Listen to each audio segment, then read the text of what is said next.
Dubes Ukraina berkata, Rusia iblis, kami yakin bisa menang. Ho ho ho. Jakarta, CNN Indonesia. Duta Besar Ukraina Vasil Hamyanin belak-belakan soal kondisi Rusia di Ukraina tepat 1 tahun invasi pasukan Kremlin, Jumat 24 Februari.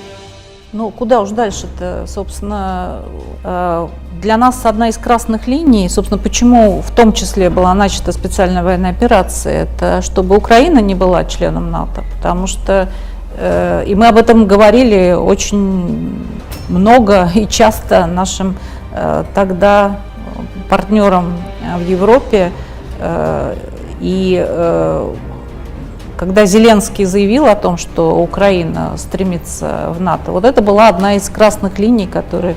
И если бы инфраструктура НАТО подошла к нашим границам, то это означало, что ракета, запущенная с границы, через 2 минуты будет в Москве.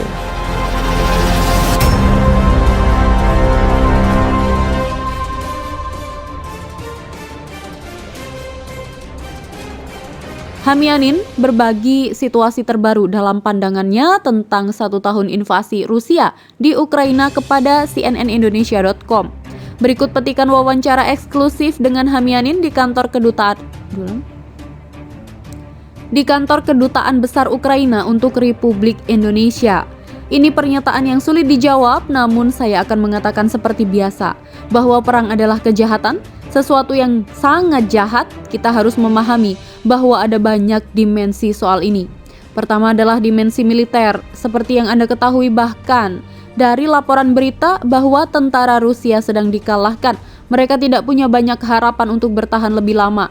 Mereka tidak punya kemampuan untuk mengontrol teritori yang sedang mereka duduki sementara, dan mereka tidak punya kemampuan untuk merebut atau menduduki lebih banyak teritori Ukraina. Jadi secara militer saya bisa bilang bahwa posisi kami saat ini lebih menguntungkan. Militer Ukraina lebih baik dalam hal taktik, strategi, mereka lebih siap, dan yang paling penting adalah mereka termotivasi. Militer Rusia tak punya motivasi sama sekali. Mereka tidak tahu apa yang mereka lakukan di Ukraina, kenapa mereka dikirim ke Ukraina, dan lainnya. Jadi secara militer, pada dasarnya terdapat satu moto yang ingin disampaikan oleh militer Ukraina kepada militer Rusia adalah lari atau mati. Sederhana saja.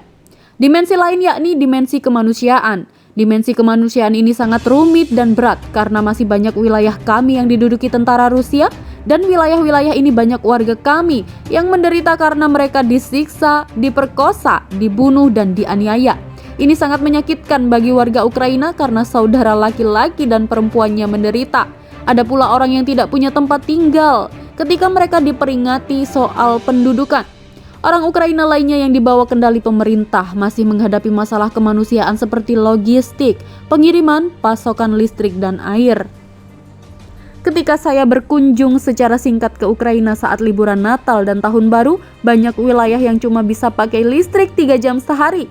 Mereka cuma bisa pakai listrik 3 jam sehari, sementara hanya dengan listrik Anda baru bisa memasak, memiliki air, mendapat jaringan koneksi, serta pemanas. Anda tidak bisa melakukan apa-apa jika tak punya listrik. Itu yang dialami semua warga saat ini.